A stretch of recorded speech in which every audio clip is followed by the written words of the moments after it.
அனைவருக்கும் வணக்கம். நான் டாக்டர் கணேஷ், குழந்தைகள் நல மருத்துவர் மற்றும் மெட்டபாலிக் டிசார்டர் சம்மந்தப்பட்ட மருத்துவர். ரெயின்போ சில்ட்ரன்ஸ் ஹாஸ்பிட்டல் சென்னையிலேருந்து நான் உங்கள்கிட்ட பேசுகிறேன். இன்றைக்கி உலக அரிதான நோய்கள் தினம், வேர்ல்ட் ரேர் டிசீஸ் டே 2022. இன்றைக்கி இந்த தினம் ஒவ்வொரு வருடமும் பிப்ரவரி மாதம் 28 அல்லது 29ஆம் தேதி அன்று நடைபெறுகின்றது. இது எதற்கோசரம் நம்ம இந்த டே நடத்துகிறோம் அப்படின்னு பார்த்தீங்கன்னா, உலகம் முழுக்க பார்த்தீங்கன்னா கிட்டத்தட்ட 7000 டைப் ஆஃப் ரேர் டிசீசஸ் இருக்குது. அதில் கிட்டத்தட்ட பார்த்தீங்கன்னா 300 பில்லியன் மக்கள் அஃபெக்ட் ஆகிருக்காங்க. அதில் பார்த்தீங்கன்னா 70% அஃபெக்ட் ஆனவங்க குழந்தைங்க தான். இந்த ரேர் டிசீஸ் பார்த்தீங்கன்னா பேசிக்கலி மெட்டபாலிக் சம்மந்தப்பட்டதாக இருக்கலாம், அல்லது எதிர்ப்பு சக்தி இல்லாமல் இருக்கலாம், அல்லது ரத்தம் சம்மந்தப்பட்டதாக இருக்கலாம், அல்லது எண்டோக்ரைன் ப்ராப்ளம் சம்மந்தப்பட்டதாக இருக்கலாம், அல்லது நரம்பு மண்டலம் மற்றும் கிட்னி, லிவர் எது சம்மந்தப்பட்டது வேணாலும் அஃபெக்ட் பண்ணுறது இருக்கலாம். இந்த மாதிரி வியாதிகளை நம்ம எப்படி சஸ்பெக்ட் பண்ணோம் அப்படின்னா, ஒன்று அதாவது சொந்தத்தில் கல்யாணம் ஒரு ரிஸ்க் ஃபேக்டர்ஸ் பார்த்தீங்கன்னா சொந்தத்தில் கல்யாணம். ரெண்டாவது, குடும்பத்தில் வேறு யாராவது குழந்தைங்க காரணமே இல்லாமல் தவறு இருக்கிறது. மூணாவது, வயசுக்கேற்ற மூளை வளர்ச்சி இல்லாதது, டெவலப்மெண்டல் டிலே. நாலாவது, தொடர் வாந்தி அல்லது சோர்வு, அல்லது வயிற்றில் கல்லீரல் வீக்கம், மண்ணீரல் வீக்கம், உடம்பு ஸ்டிஃபாக இருக்கிறது அல்லது தொலைதொலன்னு இருக்குது, இந்த வலிப்பு வர்றது, இந்த மாதிரி அறிகுறிகள் ஏதாவது இருந்ததுன்னா நாம் இந்த ரேர் மெட்டபாலிக் டிசீசஸ் அப்படி நம்ம யோசிக்கலாம். அல்லது ஒரு சில குழந்தைங்களுக்கு சராசரியாக போகிற இன்ஃபெக்ஷன் ரொம்ப தீவிரமாக இருக்கிறது, அல்லது அடிக்கடி இன்ஃபெக்ஷன் வர்றது, அந்த மாதிரி இருந்ததுன்னா இம்யூனோ டெஃபிஷியன்சி டிசார்டர்ஸ் அந்த மாதிரி இருக்கலாம். இந்த மாதிரி வியாதிகள் இருந்தால் நம்ம முன்கூட்டியே கண்டுபிடிக்கிறதுக்கு டெஸ்டிங் இருக்குது. அதாவது ஒரு குழந்தை பிறந்து 3ஆவது நாள் 4ஆவது நாளே டெஸ்டிங் ஃபெசிலிட்டிஸ் இருக்குது. அதுக்கு பெயர் தான் நியூ பார்ன் ஸ்க்ரீனிங் டெஸ்ட் அல்லது எக்ஸ்டெண்டட் நியூ பார்ன் ஸ்க்ரீனிங் டெஸ்ட்னு சொல்லிட்டு நம்ம முன்கூட்டியே ஐடென்டிஃபை பண்ணி அறிகுறிகள் வரத்துக்கு முன்னாடி ட்ரீட் பண்ணுற ஃபெசிலிட்டிஸும் இருக்குது. அல்லது ஒரு பாப்பாவுக்கு ப்ராப்ளம் வந்த பிறகு நம்ம பிளட் எடுத்து ஜெனட்டிக் டெஸ்டிங் பண்ணி கன்ஃபார்ம் பண்ணி அதுக்கு வைத்தியங்கள் பார்த்திங்கன்னா 3 டைப் ஆஃப் வைத்தியம். ஒன்று சில மெட்டபாலிக் கண்டிஷன்ஸ்க்கு ஸ்பெஷல் மெடிக்கல் ஃபுட், ஒரு பர்டிகுலர் அமினோ ஆசிட் இல்லாமல் ஃபுட்டு கொடுக்கறது, ப்ரோட்டீன் இல்லாமல் ஃபுட் கொடுக்கறது, அந்த மாதிரி எல்லாம் இருக்கலாம். ரெண்டாவது பார்த்திங்கன்னா ஒரு பர்டிகுலர் என்சைமால் ஒரு சிஸ்டம் அஃபெக்ட் ஆகுது இல்லாததுனால அந்த என்சைமை நம்ம ரீப்ளேஸ்மெண்ட் பண்ணலாம். அதுக்கு பேர் என்சைம் ரீப்ளேஸ்மெண்ட் தெரப்பின்னு இருக்குது. இன்னும் சில கண்டிஷன்ஸ் பார்த்தீங்கன்னா ஏதாவது ஒரு மாற்றம் பண்ணாலே இம்ப்ரூவ்மெண்ட் ஆகிறதுக்கான chances, phone மேரோ transplant, liver transplant அந்த மாதிரி பண்ணாலே இருக்குது. நாலாவது, இதையும் மீறி ஒரு சில வியாதிகளுக்கு இன்னும் தீர்வு கரெக்டாக இல்லை. அந்த மாதிரி இருக்கிற குழந்தைங்களுக்கெல்லாம் நம்ம என்ன பண்ணோம், சப்போர்ட்டிவ் தெரப்பி கொடுப்போம். ஸோ ஃபிசியோதெரப்பி கொடுக்கறது, ஆக்குபேஷன் தெரப்பி கொடுக்கறது, குழந்தைங்களுக்கு பிஹேவியர் தெரப்பி கொடுக்கறது, இந்த மாதிரிலாம்.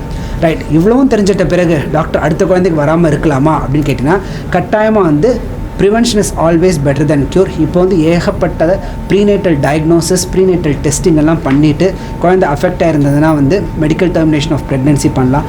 அல்லது அஃபெக்ட் ஆகாத குழந்தைங்களுக்கு ப்ரெக்னென்சி கண்டினியூ பண்ணி ட்ரீட்மெண்ட் பண்ணுற ஃபெசிலிட்டிஸுமே இருக்குது இருக்கலாம். ஒரு சில குழந்தைங்க நல்லா பால் குடித்து வீட்டுக்கு போயிட்டு ஒரு 3ஆவது நாள் சோர்வு தன்மையோடு வருவாங்க. அப்போ எங்களோட முழு கவனமும் இந்த சோர்வு தன்மை அதிகமானால் நிரந்தர ப்ராப்ளம்ஸ் பிரெயினில் ஏற்படுத்தலாம். ஸோ அதை கட்டுப்படுத்தணுங்கிறதுக்காக நம்ம அதை கண்டுபிடிச்சி எந்த ரசாயனம் அவங்க உடம்புல அதிகமாக இருக்கோ அதை குறைக்கிறதுல தான் எங்கள் முழு கவனமும் இருக்கும். ஸோ பச்சிளங்குழந்தைங்களுக்கும் நம்ம பெரிட்டோனியல் டயாலிசிஸ், ஹீமோ டயாலிசிஸ் பண்ணி அந்த எந்த ரசாயனம் அளவுக்கு அதிகமாக இருக்கோ, அமோனியா இருக்குது அப்படின்னா அதை குறைக்கிறதுல தான் முழு கவனமும் இருக்கும். அந்த சமயமே நம்ம சில கிரிட்டிக்கல் பிளட் சாம்பிள்ஸ், ரத்த சாம்பிள்ஸ் அனுப்பி இதோட ஃபர்ஸ்ட் லெவலில் என்ன ப்ராப்ளமாக இருக்கலாம், அதுக்கப்புறம் இது ஜெனட்டிக் அளவு ப்ராப்ளமாக இல்லையா, இல்லை நம்ம சஸ்பெக்ட் பண்ணுறதெல்லாம் தாண்டி வேறு ஏதோ பிரச்சனையானு கண்டுபிடிக்க வேண்டிய விஷயங்கள் இருக்குது. இதுக்கெல்லாம் டைம் ஆனாலும் இந்த இப்போ இருக்கிற கண்டிஷன்லேருந்து பேபியை இம்ப்ரூவ் பண்ணுறதுக்காக நம்ம சில நேரம் பாப்பாவை வெண்டிலேட்டரில் போட வேண்டியிருக்கலாம், தாய்ப்பால் கொடுக்காம கூட நிறுத்த வேண்டியிருக்கலாம், டயாலிசிஸ் பண்ண வேண்டியிருக்கலாம், அவங்களுக்கு போதுமான அளவு போஷாக்கு பூரா நரம்பு வழியாகவே கொடுக்க வேண்டியே இருக்கலாம். பட் இதெல்லாம் ஒரு 10 வருஷத்துக்கு முன்னாடி இருந்தப்போ கஷ்டமாக இருந்தது. இப்போ பெட்டர் டயக்னோசிஸ், நிறைய விதமான ட்ரீட்மெண்ட் அவைலபிலிட்டிஸ்னால இன்னும் நிறைய குழந்தைங்களுக்கு நல்ல விஷயங்கள் எங்களால் செய்ய முடியுது. ஸோ வந்தாலும் அவங்கள்ட்ட இந்த சோர்வு தன்மை இருக்கும்போது நம்ம இந்த ரேர் டிசீஸையும் மனசில் வச்சுக்கிட்டு தான் அவங்கள டயக்னோசிஸ் பண்ணணும். தேங்க்யூ. யூஸ்வலாக இந்த ரேர் டிசீஸ் அப்படின்னு சொல்கிறது நம்ம ரேருன்னாலே நம்ம கொஞ்சம் லேட்டாக தான் யோசிப்போம். ஸோ தாமதமே அங்கே தான் நடக்கிறது. ஒருத்தருடைய சிந்தனையில் இந்த வியாதி இந்த குழந்தைக்கு இருக்குமா? இப்போ பச்சிளங்குழந்தையில் ஒரு பேட்டர்ன் இருக்குது. மேடம் சொன்னாங்க, பாப்பா போகும், 3ஆவது நாள் 4ஆவது நாள் நமக்கு பாப்பா திரும்ப சோர்வுத்தன்மையோடு வரும், ஃபிட்ஸ் அடிக்கலாம், இல்லை பாப்பா வந்து பால் ஒழுங்காக குடிக்காமல் இருக்கலாம். இது ஒரு பேட்டர்ன். ஆனால் ஒரு மாதம் நல்லா இருந்து வீட்டில் நல்லா க்ரோ ஆகிட்டுருக்கிற ஒரு குழந்தைக்கு சடனாக இந்த மாதிரி வரும்போது அதுக்கு காரணம் எது வேணாலும் இருக்கலாம். சாதாரண காய்ச்சல் ஜுரமாக இருக்கலாம். யூஸ்வலாக இந்த மாதிரி காய்ச்சல் ஜுரம் வரும்போது உடம்புடைய டிமாண்ட் அதிகமாகும் போது குழந்தைக்கு நிறையா அந்த என்சைம்ஸ் என்னெல்லாம் அந்த பிரச்சனை இருக்கக்கூடிய அந்த என்சைம்ஸோ பிரச்சனை இருக்கக்கூடிய அந்த கெமிக்கல்ஸோ உடம்பில் அதிகமாக உற்பத்தியாக ஆரம்பிக்கும். ஸோ இப்போ நம்ம ஜுரம் காய்ச்சல்ன்றதுனால இது இன்ஃபெக்ஷனால் இந்த பாப்பா வந்து டல்லாக இருந்தா, இல்லை இந்த மாதிரி வந்து ரசாயன நோய்கள்னால இந்த பாப்பா டல்லாக இருந்தா அப்படின்றத நம்மளுடைய மைண்டில் வந்து யோசிக்கணும். இந்த சிந்தனை இருந்தாலே இந்த மாதிரி குழந்தைங்கள்லாம் நம்ம சீக்கிரம் ஐடென்டிஃபை பண்ணலாம். ஸோ இந்த குழந்தைங்கள நம்ம எவ்வளோ சீக்கிரம் ஐடென்டிஃபை பண்ணுறோமோ, இந்த வியாதியை முக்கால்வாசி குழந்தைங்களில் நம்ம சின்னதாக ஒரு டயட் மாற்றம், வைட்டமின் சப்ளிமெண்டேஷன், ஸோ இதெல்லாம் கொடுத்தாலே நமக்கு இம்மீடியட்டாக நம்மளால் திரும்ப எடுத்துகிட்டு வர முடியும். ஆனால் இந்த நேரம் வந்து நமக்கு ரொம்ப ஷார்ட் கேப் தான். மேக்ஸிமம் ஒரு 6 to 12 hours இருக்கும். இந்த 12 hour கேப் போனதுக்கப்புறம் உடம்புல ரசாயனத்தன்மை அதிகமாகும்போது மூளையை பாதிக்கும். இந்த மாதிரி சுச்சுவேஷனில் எப்படி பச்சிளம் குழந்தையில் அவங்க டயாலிசிஸ் பண்ணுறாங்களோ, நாமளும் வந்து டயாலிசிஸ் இல்லாட்டி நாங்கள் யூஸ்வலாக ஹீமோ டயாலிசிஸ் பண்ணுவோம். அதை ரத்தத்தை வெளியில் எடுத்து அந்த நச்சு பொருட்களில் சுத்தம் பண்ணி திரும்ப வந்து பாப்பாக்கே கொடுப்போம். வெண்டிலேஷன் தேவைப்படலாம். ஸோ இதில் வந்து நம்ம முக்கியமான இதுவே அந்த வியாதியை பற்றி யோசிக்கக்கூடிய டாக்டர்கள் அந்த இடத்துல இருக்கணும். அண்ட் அதுக்கான கேர் கொடுக்கறதுக்கு நமக்கு டீம் வேணும். வெறும் ஐசியூ மட்டும் போகாது. இப்போ நம்ம டயாலிசிஸ் பண்ணணுன்ற ஒரு முடிவு எடுத்தோம்னா நமக்கு வந்து ஒரு கிட்னி டாக்டர் வேணும். அந்த பாப்பாவுக்கு மூளையை பாதிச்சிருக்கு, நம்ம வேறு ஏதாவது நோய்கள், இப்போ ஃபீவரோடு தான் இந்த குழந்தைகள் வரும். ஃபீவர் வந்ததுனால தான் இந்த நச்சு பொருட்கள் உடம்புல வந்து அதிகமாகும். ஸோ ஃபீவர்னால் வேறு ஏதாவது பிரச்சனை வருதா, இல்லை இந்த ஃபீவர் இந்த வைரஸ் கிருமியே போய் மூளையை பாதிச்சிருக்கா இல்லையான்றதை ரூல் அவுட் பண்ணுறதுக்கு நமக்கு ஒரு நியூராலஜி டாக்டருடைய சப்போர்ட் வேணும். ஸோ பெரிய குழந்தைங்களில் இது வரும்பொழுது டீம் வந்து இன்னும் விரிவடைகிறது, இன்னும் நிறைய சப்போர்ட் தேவைப்படுது. ஸோ தட் நம்ம ரொம்ப சீக்கிரமாக அவங்கள டயக்னோஸ் பண்ணி நம்ம ட்ரீட் பண்ணி அவங்களுக்கு ஆப்டிமல் அவுட்கம், அதாவது அவங்க மூளையும் நல்லா இருக்கணும். பேரண்ட்ஸ் எப்போதுமே பாப்பா இதுக்கு முன்னாடி எப்படி இருக்கோ எனக்கு அதே மாதிரி தான் வேணும்னு ஆசைப்படுவாங்க, ஒரு இதுவும் இல்லாமல். ஸோ அந்த இதை நம்மளால் கொடுக்க முடியும். வச்ச எல்லாம் பார்த்தோம்னா இந்த ரேர் டிசீசஸ் அப்படின்றதுல இந்த focus is on early identification. அப்படின்னா நம்ம சீக்கிரமே கண்டுபிடிச்சு அதுக்கு தகுந்த முறையான சிகிச்சை அளித்து அவங்களுடைய long term outcome, intact neurological outcome அப்படின்றது தான் நம்மளுடைய aim. So all these people work towards that aim of intact neurological outcome. And என்னை பொறுத்தவரை when we see this children long term doing extremely well, அவங்களுடைய டெவலப்மெண்ட் எல்லாம் நல்லா இருக்குது, அவங்களுடைய பொட்டென்ஷியலுக்கு அவங்க when they do their develop to their optimum potential, that is what gives a maximum happiness. And what I will say is that in the கடந்த 10 வருடங்களில் we have seen lots of improvements. And நம்ம negatives what are த அப்டக்கிள்ஸ்ன்றதை பேசுகிறோம். முன்னேற்றங்களும் பல விஷயங்களில் நம்ம பார்த்துருக்கோம். முன்னேற்றங்கள் டாக்டர்ஸோடைய view பாயிண்டில் we are all able to identify them and pick them up early, and we are able to give them appropriate treatment despite all the challenges. நமக்கு availability of food items இல்லை, diagnostic challenges இருக்குது, still we are able to manage them in a particular way to give them the best potentials. Even parents கூட what I have seen is that in the last 10 years their attitude has changed phenomenally. அவங்க initially அந்த diagnosis accept பண்ணலைன்னா கூட later on அவங்களுக்கு அந்த உணர்ந்து நம்ம குழந்தைய பெஸ்ட்டாக கொண்டு வரணும் அப்படின்ற ஒரு ஆர்வம் is what pushes us all ahead. And I think that is where the support of each one of our families has helped us in every regard. When they come back smiling to us and give us that push, I think it helps us a lot, and we need to grow a lot more, and that is what I will say. So இந்த அரிய வகை நோய்களில் முக்கால்வாசி எல்லாமே genetic ப்ராப்ளமாக தான் இருக்கும். ஜெனட்டிக்னால் அவங்களோட மரபணுவில் இருந்த ஒரு தொந்தரவு பேரண்ட்ஸுக்கு இருந்தது, ஒரு மரபணுவில் மட்டும் இருந்ததுனால அவங்களுக்கு அந்த வியாதி வெளிப்படலை. அம்மா அப்பா 2 பேரும் சேர்ந்து அந்த மரபணுவை குழந்தைக்கு கொடுத்ததுனால அந்த வியாதி அவங்களுக்கு வெளிப்பட்டிருக்கு. ஸோ இந்த மாதிரி பேரண்ட்ஸ் அடுத்து குழந்தைகள் உண்டாகும்போது அந்த குழந்தைக்கு அந்த வியாதி வர்றதுக்கான வாய்ப்பு 25% இருக்குது. இதை பாசிட்டிவ் வேலை பார்க்கணுன்னா 75% அவங்களுக்கு கம்ப்ளீட்லி நார்மல் ஹெல்த்தி சைல்டு பிறக்கிறதுக்கான வாய்ப்பு இருக்குது. இந்த டெஸ்ட்டை வந்து அடுத்தவங்க கன்சீவ் ஆன உடனே 3ஆவது மாதத்துலேயே எடுத்துடலாம். 3ஆவது மாதத்துலேயே அந்த குழந்தைக்கு அந்த வியாதி இல்லைங்கிறத உறுதிப்படுத்திக்கிட்டு அவங்க சந்தோஷமாக ப்ரெக்னென்சியை கண்டினியூ பண்ணலாம். அவங்க வந்துருமோன்ற பயமே கொஞ்சம் கூட இருக்க வேண்டிய அவசியமே இல்லை.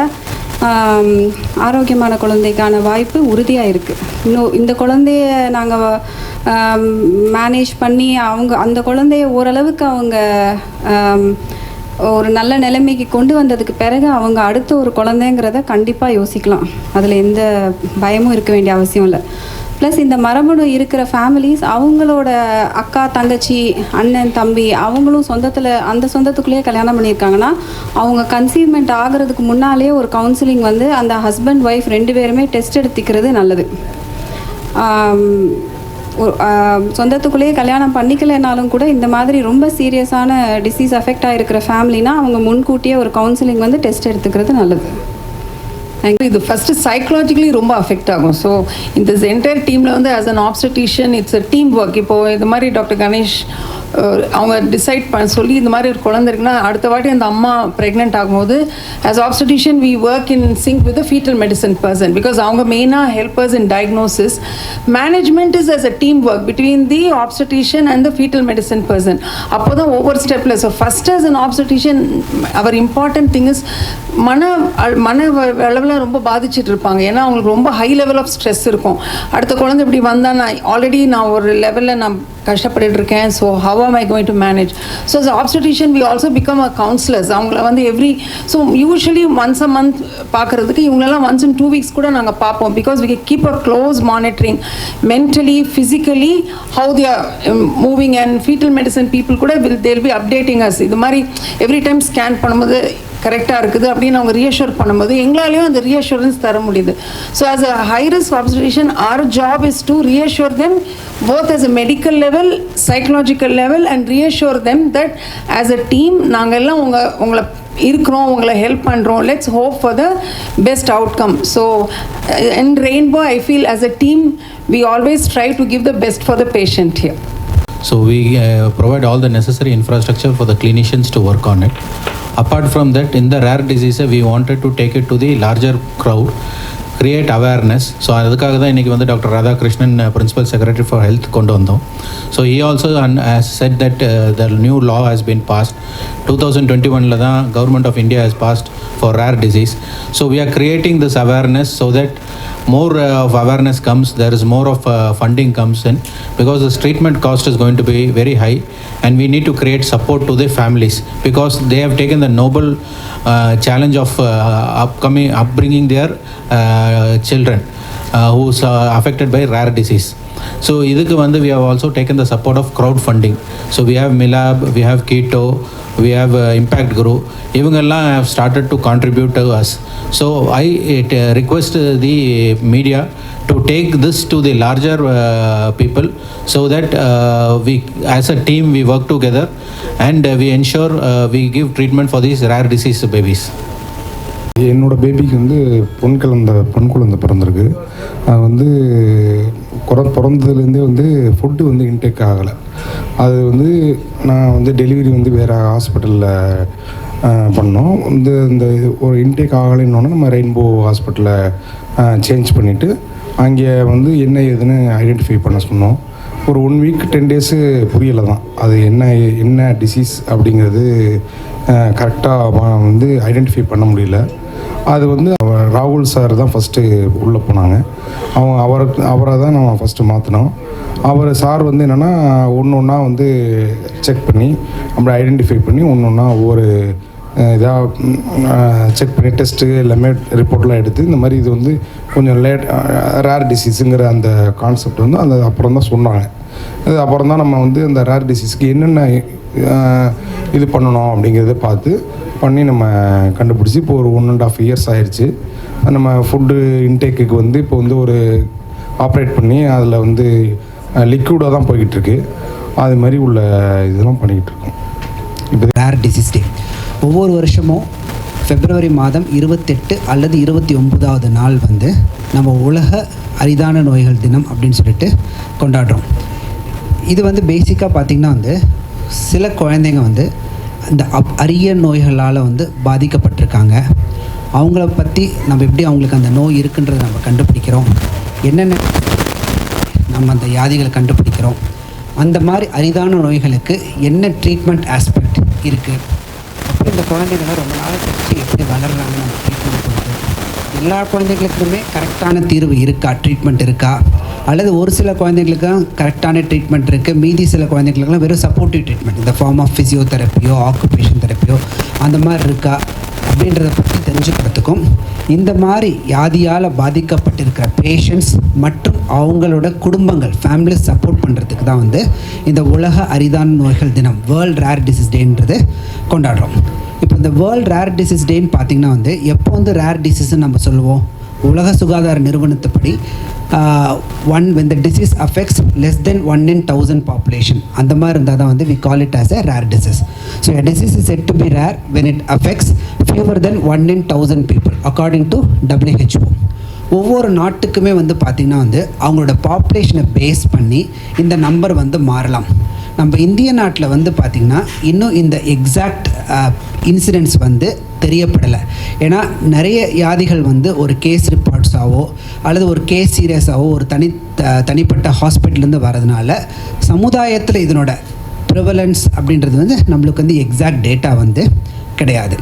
ஸோ ஏன் டாக்டர் இந்த மாதிரி இருக்கப்போ எதுக்கோசரம் இந்த அரிதான நோய்கள் தினம் உலக வேர்ல்ட் ரேர் டிசீஸ் கொண்டாடணும் அப்படின்னா, இந்த வியாதிகளை கண்டுபிடிக்கிறதுக்கும் ட்ரீட்மெண்ட் ஃபெசிலிட்டிஸ் பண்ணுறதுக்கும் சேலஞ்சஸ் நிறைய இருக்குது. இந்த சேலஞ்சஸ் வந்து பார்த்திங்கன்னா வந்து it is faced by the treating doctors and the nursing staff.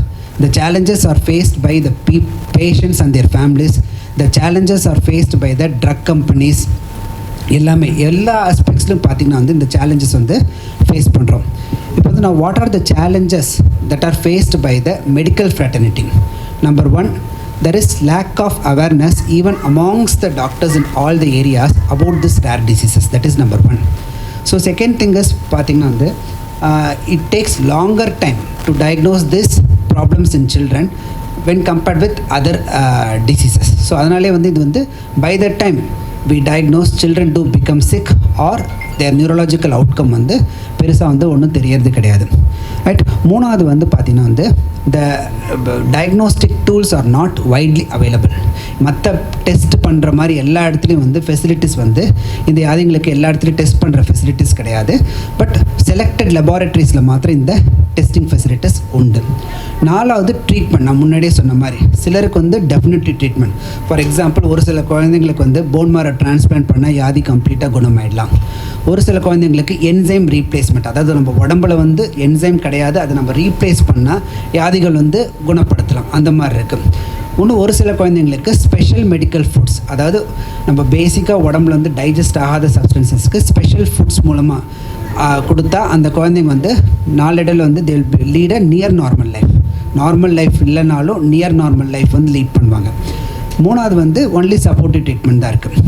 Now what are all the challenges that are faced by the patients? So medical ஃப்ராட்டர்னிட்டியோட சேலஞ்சஸ் சொல்லியாச்சு. What all the challenges that are faced by the patients?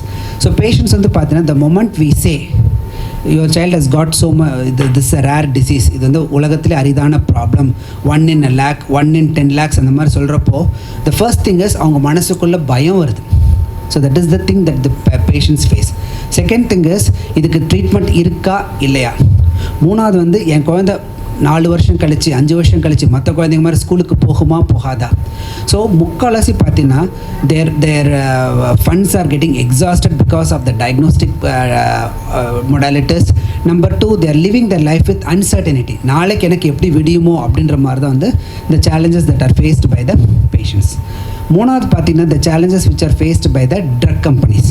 Okay, இந்த ஒரு particular ப்ராப்ளம்க்கு வந்து நம்ம ஒரு மருந்து தயாரிக்கிறோம், அது வந்து நிறைய பேர்த்துக்கிட்ட கொடுத்து பார்க்கணும் இது வந்து கரெக்டாக வேலை செய்யுதா இல்லையா, அதனோட சைடு எஃபெக்ட்ஸ் இருக்கா இல்லையா அப்படின்றது. இந்த அபூர்வமான நோய்கள் உள்ள குழந்தைங்களே ரொம்ப கம்மி. ஸோ ஸ்டடி பாப்புலேஷனே ரொம்ப கம்மியாக இருக்கப்போ கான்க்ரீட் எவிடன்ஸாக வந்து ட்ரையல்ஸ் எல்லாம் வந்து கரெக்டாக வந்து பண்ண முடியல. இன்னமும் வந்து 1-to-1 பேசிஸில் தான் நிறைய ட்ரீட்மெண்ட்டே வந்து இந்த குழந்தைங்களுக்கெல்லாம் நம்ம பண்ணிட்டுருக்கோம். நாலாவது வந்து பார்த்திங்கன்னா, ஸோ இப்போ இவ்வளோ ஒரு சேலஞ்சஸ் இருக்கப்போ நம்ம எப்படி அதை வந்து கண்டுபிடிச்சி வைத்தியம் பண்ணுறது? 1, to have a high index of suspicion. So நிறைய பார்க்கறதுனால இந்த பாப்பாக்கு இந்த ப்ராப்ளம் இருக்குமான்றது ட்ரீட் பண்ணுறது. Number 2, we have got a multidisciplinary team. So there is a saying for this rare diseases, alone we are rare, together we are strong. அதே மாதிரி பார்த்தீங்கன்னா when I suspect a disease, I may not be able to come to a definitive conclusion.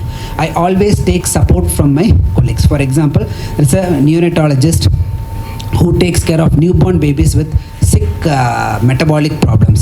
Second thing is there is a pediatric intensive care specialist who takes of bigger children when they come with severe problems. Number 3, there is a neurologist who takes care how will this child be in the long term, whether this child be able to walk, will the child be able to speak. Suppose if the child has got multiple fits, what are the medicines that can be used in these children to control the fits. நாலாவது வந்து பார்த்திங்கன்னா வந்து this is one way. அடுத்தது பார்த்தீங்கன்னா as we all know there is prevention is always better than cure.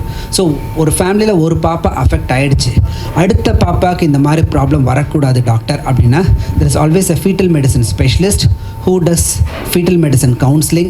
They do complicated procedures like amniocentesis, chorionic village sampling எல்லாம் பண்ணி பார்த்துட்டு அந்த குழந்தை வயிற்றுலேயே அஃபெக்ட் ஆகிருந்ததுன்னா என்ன பண்ணுறது, அஃபெக்ட் ஆகாது இருந்ததுன்னா எப்படி ப்ரெக்னென்சி கண்டினியூ பண்ணுறது. There is an obstetrician who takes care of high risk obstetric patients. இந்த மாதிரி பேஷண்ட்ஸ் எல்லாம் already with one sibling, one child being affected, they also have other problems, high risk obstetric care. இதெல்லாம் சேர்ந்து under one roof if you are able to give them, we will be able to provide a comprehensive health care to all these children. Okay. Last, the cost of this treatment. Most of the times the treatment for this rare diseases is exorbitant, right? Families alone could not fund. Initially they fund for their diagnosis, initial 1 or 2 admissions, but eventually they also get drained out of their finances. Second thing, the current situation in India is medical insurance companies are not supporting these children because the moment we write as a congenital problem, their insurance gets rejected. Now what is the only what is the only light at the end of the tunnel? To go for support from non-governmental organizations and to go for support from the voluntary crowdfunding platforms like Milab, Keto or Impact Guru. So they have to get funding from these sources to manage their child. Okay. So to end, alone we are rare, together we are strong.